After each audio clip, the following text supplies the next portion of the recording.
अनूठा मंदिर जहां एक नहीं एक साथ विराजमान है बजरंगबली की दो मूर्तियां। जाने मंदिर की खासियत। भारत के सबसे प्रसिद्ध मंदिरों में शामिल महावीर मंदिर में रामनवमी के दिन अयोध्या की हनुमानगढ़ी के बाद सबसे ज्यादा भीड़ उमड़ती है।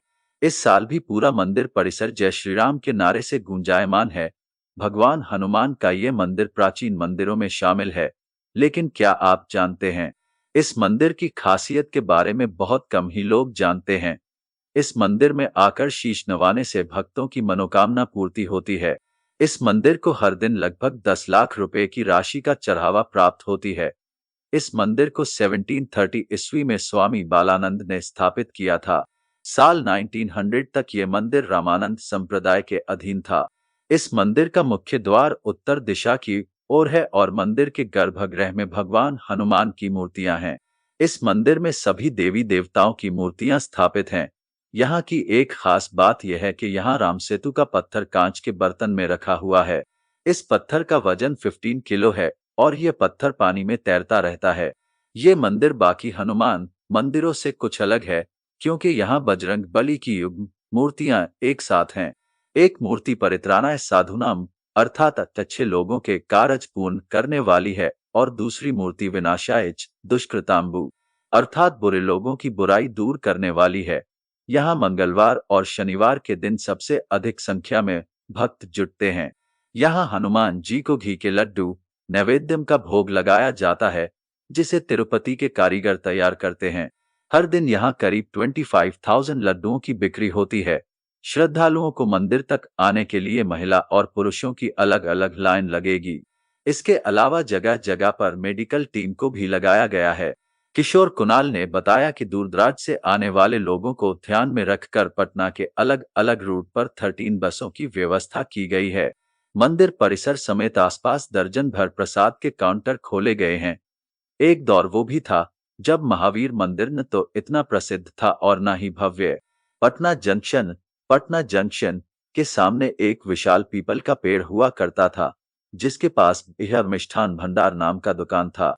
रेलवे की जमीन पर बजरंगबली की जोड़ा प्रतिमा स्थापित की गई और पूजा शुरू हो गई। स्टेशन जाने वाला रास्ता उस समय कच्चा था, जिस पर बैलगाड़ी चला करती थी। इसी रास्ते से गुजरने वाली बैलगाड़ियों से चंदे में एक एक ईंट जुटाकर महावीर मंदिर बनाया गया। रामनवमी के मौके पर यहाँ श्रद्धालु ढोलक छाल लेकर लोग चैता गाते थे और पटना के गांवों के लोग इसमें शरीक होते थे। पूरे नवरात्र यहाँ मजमा लगा रहता था। बताया जाता है कि वर्ष 1730 में स्वामी बालानंद ने पटना जंक्शन के पास महावीर मंदिर की स्थापना की थी। हिस्ट्री ऑफ महावीर मंदिर। रामानंद संप्रदाय से जुड़े सन्यासी साल 1900 तक महावीर मंदिर के मुख्य कर्ता धर्ता थे। फिर 1948 तक गोसाई सन्यासियों का महावीर मंदिर पर प्रभुत्व रहा। 1948 में पटना हाई कोर्ट ने इसे सार्वजनिक मंदिर घोषित कर दिया। अभी जो मंदिर है उसका स्वरूप 1983-1985 के बीच आया। इसमें आचार्य किशोर कुणाल के प्रयास काफी सराहनीय है। पटना के पुराने लोग बताते हैं कि पटना जंक्शन के सामने बजरंग बली की मूर्ति की पूजा करने मीठापुर के रहने वाले झूलन पंडित आते थे। अभी जो महावीर मंदिर है उसके ठीक पीछे अंग्रेजों का मुस्लिम कैंटीन हुआ करता था। मंदिर के पास लोहे का गेट था जो शाम के बाद बंद हो जाता था ताकि स्टेशन की ओर कोई न जा सके। उस समय रात में ट्रेनें नहीं चला करती थी। मंदिर के सामने बांकीपुर जेल था, जहां आज बुद्ध स्मृति पार्क है। मंदिर से पूरब चिरैया टांड कुम्हार टोली के पास चंदवा पोखर था, जहां आसपास के गांव गोरिया टोली, पृथ्वीपुर, लोहानीपुर के लोग स्नान करते थे। यहाँ स्नान करने के बाद कई लोग महावीर मंदिर में पूजा करने जाते थे। 1930 के आसपास मीठापुर के महादेव लाल ने महावीर मंदिर के पास बेसन के लड्डू की दुकान खोली थी। इसके पहले यहाँ पेड़े की दुकान थी। उस समय न तो फूल माला की दुकानें होती थी और न ही प्रसाद की। ज्यादातर महिलाएं घर में बने पकवान लाकर मंदिर में पूजा करती थी। रामनवमी के अवसर पर लोग घरों में उपवास रखते थे। महिलाएं पूजा के लिए पकवान बनाती थी। हर घर से महावीरी पताका लेकर लोग मंदिर जाते थे, वहां ध्वज गाड़ते थे। रामनवमी के दिन शोभा यात्रा की परंपरा भी पुरानी है। इसमें बड़ी संख्या में नौजवान शामिल होते थे। आज की तरह तब साधन नहीं थे, लेकिन उत्साह में कोई कमी नहीं दिखती थी।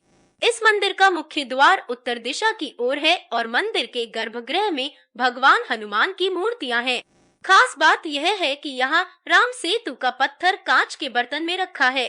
इसका वजन 15 किलो है और यह पानी में तैरता रहता है। यह मंदिर दूसरे हनुमान मंदिरों से अलग है, क्योंकि यहाँ बजरंग बली की युग्म मूर्तियां एक साथ हैं। एक मूर्ति परित्राणाय साधु नाम अर्थात अच्छे लोगों के कार्य पूर्ण करने वाली है और दूसरी मूर्ति विनाशाय च दुष्कृतांबु अर्थात बुरे लोगों की बुराई दूर करने वाली है।